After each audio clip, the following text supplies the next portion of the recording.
Merry Christmas, everyone! The time has finally come to enjoy the holidays with your friends. And when you have friends for Christmas, you gotta give them something, isn't that right? Well, I'm gonna give whoever my friend is Donald Duck Quack Attack on the PlayStation 2. But of course, before we do, we gotta check it out to see if it's quality. So let's do this shit. Okay, so much like all versions, this game opens up with an FMV. So the story is simple. Donald Duck and Gladstone as well as Yaru is about to watch a news report where Daisy is the host. And she has somehow gotten into the temple of Murloc to spy on some mysterious machine that he has made. But unfortunately, she's noticed and she's been taken hostage by him. And the cameraman too. Yeah, I don't really know what happened to the cameraman, let's just say he died. And so both Donald and Gladstone is gonna go after Daisy. But because this is supposed to be a competitive story, Gladstone jumps through the portal first before Donald has a chance to do so. And so the portal is out of power, and it's up to you now to go through 4 different worlds to locate all of the things needed to power the portal to get to Murloc's temple. That is the setup, and that's what you're gonna get. Now, I would actually complain about the story being too simple, but you know, for this game it actually works. It feels like a plot for a Donald Duck cartoon or some sort of Donald Duck movie, so I don't really mind this intro tune. Also, this FMV looks pretty good for 2001 as an early PS2 game. You're starting off at a place where you can go through to the different worlds. In this case, it's Duckburg Forest.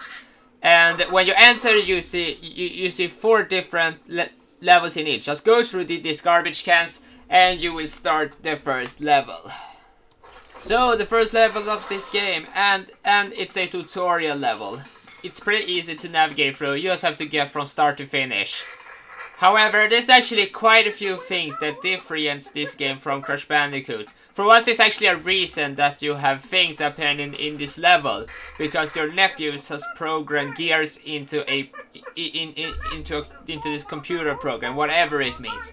And that means that gears appear in this level, and 100 gears equals an extra life. There's actually quite a few more things this game has going for it. Let's go through them all. Like for instance, collecting gears just doesn't mean that you get an extra life. It actually contributes to a feature that's kind of neat. If you manage to collect 5 gears within a second, then you will get a letter added on that you will see on your screen. Once you have managed to spell out the special word, then I will let you know what happens when you exit this level. Needless to say, it actually does give you a reason to collect these cogs and not just for an extra life. Another neat thing are these hiding spots. Whenever you have super happy, basically have the happiest face on your health meter, you can then punch a wooden shack or a stack of wood, and you'll be able to enter a secret passageway, which contains gears as well as a golden thread. If you collect 10 of them, then you'll be able to unlock a new outfit. Unfortunately though, these outfits don't really affect how the game is played, so it's pretty much just a visual difference. It would be pretty cool if these outfits gave you different abilities or change your moveset, but unfortunately it doesn't. It's just there for show. Oh, and there's also some 2D levels. Unfortunately, they don't really add anything. Now it's just a 2D platformer. It controls just the same as the 3D levels. That's about all I got to say about them. Alright, so at the last level of each and every world, then you will get a hand chased after you. Now, at this first time that this hand will appear, there's a cutscene cutting back to the lair. Well, Murloc basically wants to stop Donald by, like I said, sending out this giant hand. And then it shifts to a different point of view. Instead of you running just onwards, you instead running backwards with the camera pointed towards you. This is actually can be quite difficult because you don't know what is gonna be in front of you. It's much like a regular platformer level, except shifted to the side. It doesn't really adapt to the type of gameplay style it is. You just have to get to the end. And I'll tell you this much, if you play this for the first time as a kid, then it's rather difficult. However, it's not that long, and once you have reached the end, then the head will stop chasing you. And you know, it's actually kind of weak that Ubisoft decided to steal Master Hand from the Smash Brothers here. Alright, so after 4 levels, it's time to finally face up this level's boss. So the boss for this level is something you'll find out after you've seen this cutscene. So yeah, this type of cutscene always appears before each and every boss. It's basically showing that Gladstone has made it to the spot before you. But thankfully he's not a problem, as he, in just a few seconds after you met, just get hurt by whatever boss this is. As in this case, he gets smacked in the face by a giant chicken, and that is going to be the first boss fight of this entire game. Okay, so each and every boss of this game has 2 phases. The first phase is quite simple: avoid the projectiles. Now each and every boss has their own unique projectiles, as in this case it's chickens. But wait, you mean this hen throws all these chickens towards Donald and he kills them? Doesn't that mean that means she doesn't give a care about her babies at all? Mind you, you have to avoid taking damage at all times. If you take at least 1 damage from the boss itself, then this phase restarts and you have to keep on trying until you've actually won. This actually puts some pressure on the player, because that means that you have to basically do this boss flawlessly without taking, like I said, any damage. However, because this is a kids game, it's not the hardest thing, and after a while the chick is defeated. However, I will admit that it did take some time for me to actually win. However, after you've won, then you're putting down this teleporter in the ground, and then you power up the teleporter, which allows you to travel to the next destination of this game. In this case, Duckburg.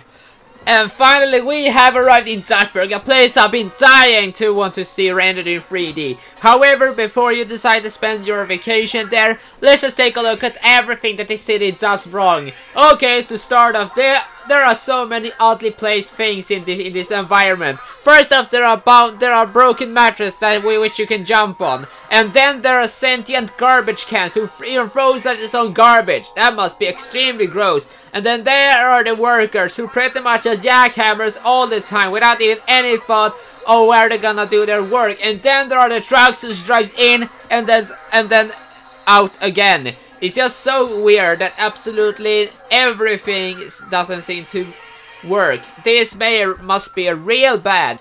But hey, maybe he became a mayor because he was giving out birthday presents to everyone on the street. But naturally, because this is a video game, Donald's taking them all for himself.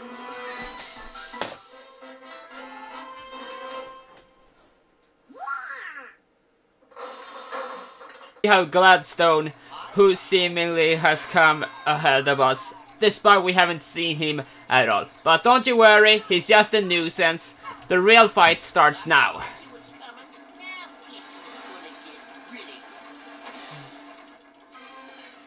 Alright, so the first phase of this boss fight. They're trying to wreck you instantly with their ball. But thankfully this ball is pretty easy to avoid. Just keep on running. And then there is time for the second phase. Okay, so the next phase involves them throwing small bombs at you. Now, this is actually harder than the wrecking ball, simply because there are many more bombs they're throwing, and they're throwing them more and more frequently.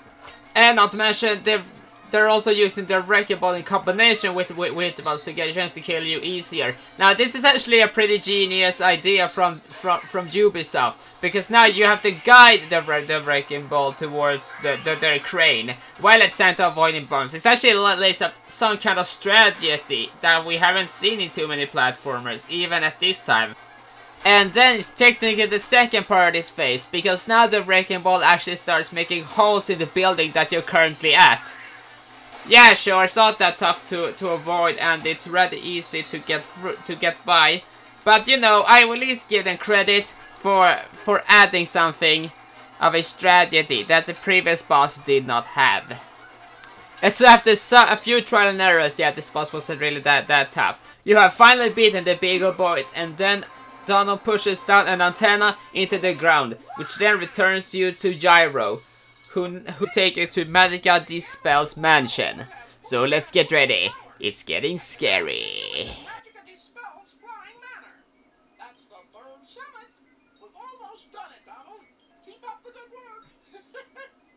Okay, so first level of this world, Haunted Hall.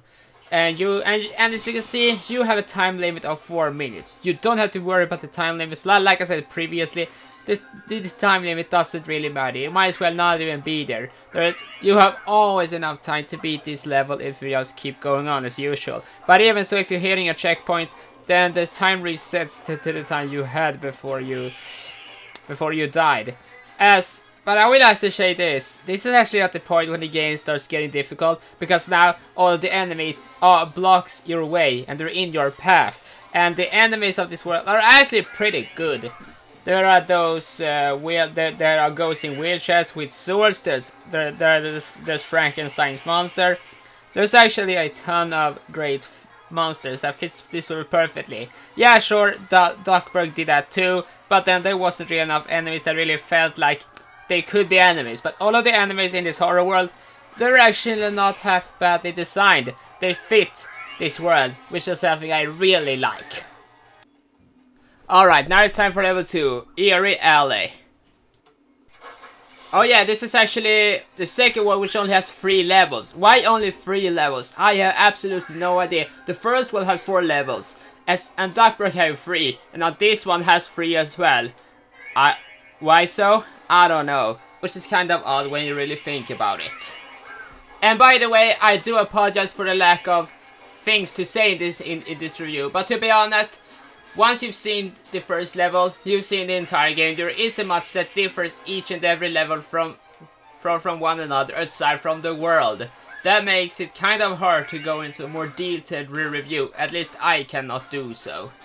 Alright, now it's time for another boss fight, and much like the other boss fights, it starts off with the cutscene, and basically, somehow Gladstone has made it before you, even though we haven't seen him at all. But as soon as you're arriving, this entire structure falls down, and it finds a nickel. However, that doesn't make too much sense. Isn't he supposed to be a real lucky guy? I mean, just finding a nickel after falling down, I don't really consider that luck. And oh my god, something is definitely up with Magica's voice actor. Just listen to her. It sounds like she has smoked 50 packs of cigarettes. Now, prepare to do battle with the all-powerful Magica. And after that out-of-place voice acting, this fight can finally begin. And this is actually the easiest boss fight in this game. First off, her projectiles that she shoots out, there's basically just rays of magic, and you can just see their shadows on the ground and just run away from them. They're actually pretty easy to avoid. And then to make matters much easier, after that phase she starts throwing skulls at you, but you just need to knock them back at her. So yeah, as you can understand, a pretty easy boss fight. And with that done, she is eventually defeated. And this was only on my first try. But of course, before this is actually over, we get a hilariously funny cutscene, because she just, well, it looks like she's drunk and she's just swinging around until she eventually falls down. This fight is over. And now we can finally enter our final destination, Murloc's Temple. And the first level is Temple Entrance. And thankfully Ubisoft actually made the last world pretty fun to play through, because the platforming is actually difficult this time around, but not unforgivingly difficult. You still wanna try, but when comparing to the previous platforming of the other worlds, this is night and day. And you know, considering this is a temple, it's still pretty damn cheerful and the music is pretty damn good. Needless to say, I'm stunned of how big of an improvement it was over this world. And the enemies are actually pretty damn creative. There's ghosts, there's idols, and then there's something that's outright disturbing. Donald Duck's nephews as sentient dolls. What's with this game and sentient objects? I hope they're not the real nephews just turning to dolls. Hell, there's even a platforming section which I failed at, because you have to basically time it. Now this is actually the only part in this game where you actually have to have timing while jumping. And then It's the very last level of this entire game. And it's against Master Hand. This is actually the most difficult Master Hand stage in this entire game. There's a lot of platforms and enemies that you have to avoid. And thankfully, since I'm pretty skilled at gaming, I was able to pass through. However, something interesting I discovered while running through this level. If you're able to run into this secret entrance and find a golden thread, then this hand won't notice you. However, as soon as you exit, he'll catch up to you.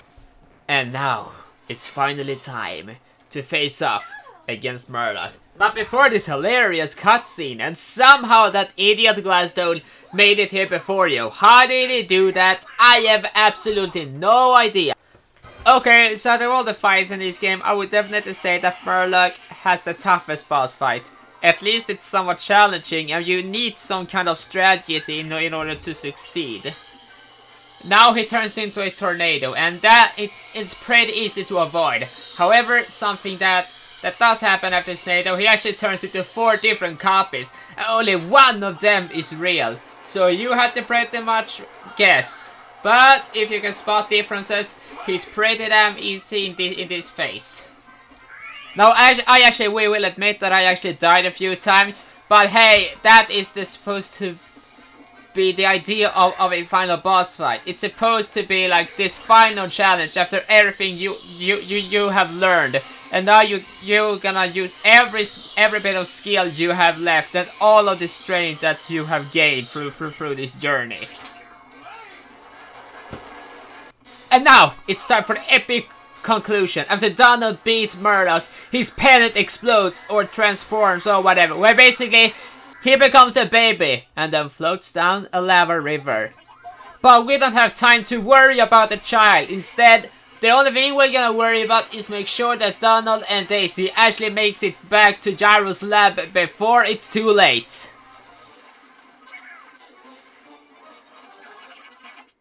However, why did Murloc capture Daisy in the first place? There's a logical explanation for that. Brilliant! Hey, maybe there's a nickel. Huh?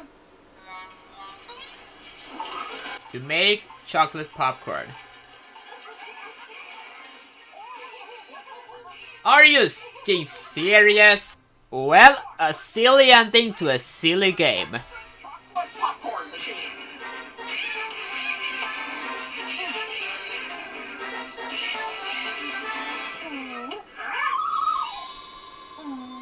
Donald, thank you for rescuing me.